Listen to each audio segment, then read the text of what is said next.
It is a crisis. It is a state of emergency. It is frightening. We usually get here between 6 and 6:15. There is a line around the building every day. This is new. This has been probably within the last week and a half. It's alarming, to say the least, right now. Our ICUs are full. People coming here to get tested that will tell me, I went someplace else and they turned me away. We cannot afford to turn anybody away. Testing has to be across the board. It doesn't matter where you're from, whether you have symptoms, we have to test people, period. I care for other people, I care for myself, I care for my family. And there are some people that if they catch this COVID-19, they are not going to recover. And I just had 65-year-old brother to die on June 19th. And we were standing outside the window at his hospital when he took his last breath. And so if you are able to shelter in place, please wear masks, please wash your hands, because it's real. The virus is real. We're in the middle of a surge. I think the governor said it best, is we're still in our first wave. And you're seeing the numbers exponentially increase every day.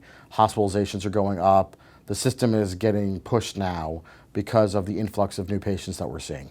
I really wish that we could bring people into the hospitals and just for a few minutes show the kind of agony that we're seeing, not just from our patients, but overworked healthcare workers and people working under incredibly stressful conditions. And that juxtaposed with not even a week ago, watching people out at the bars in Scottsdale or Tempe or wherever all across the state. I mean, really broke my heart. It's so hard to go to work and do my best on behalf of the community and feel like I'm not getting the buy-in on the other side of the equation. And I really hope that the people of Arizona take that seriously, especially this month. So right now we're in a position where on a per capita basis, we are twice as bad as Florida and Texas, and you can look that up. We're probably on par with the very worst cities in Brazil. We're the epicenter of the world, and it's a direct result of the policy decisions that have been made in this state. And so there are people that suggest, well, it's just bad luck. Well, that's nonsense. This is absolutely not just bad luck. This is policy decisions and the impact that it has on the people in this state and on the hospital system. And so where we are right now, the most number of cases that I know of per capita in the whole world, a hospital system that's operating under the crisis standards of care, which means that doctors are when resources are overwhelmed, and it's a spotty thing, sometimes they're overwhelmed and they're supposed to transfer patients to other hospitals when they do become overwhelmed. So there are some hospitals that have some ICU bed capacity, and if they're within the locale, like within the Phoenix area, patients are supposed to be transferred to the other facility so that you don't make triage decisions that you don't need to.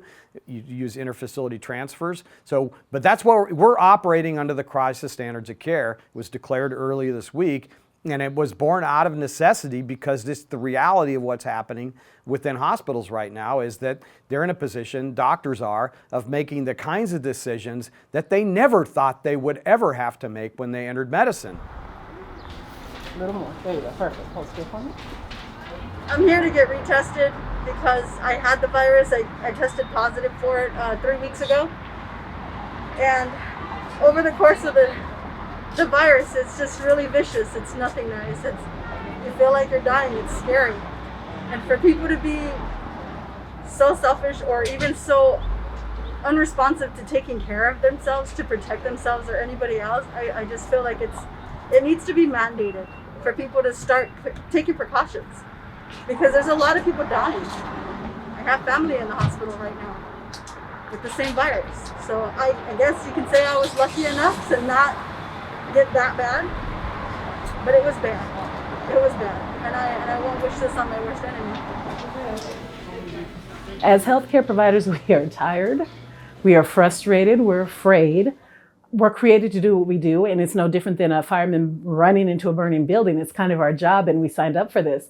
What we didn't sign up for, though, is the carelessness and the callousness and the people saying, nope, it's my right to not wear a mask. We didn't sign up for that because we're putting our lives and our families in jeopardy for you to possibly go out and, number one, expose yourself or someone else, and you possibly won't know about it because you're asymptomatic. This is about life and death.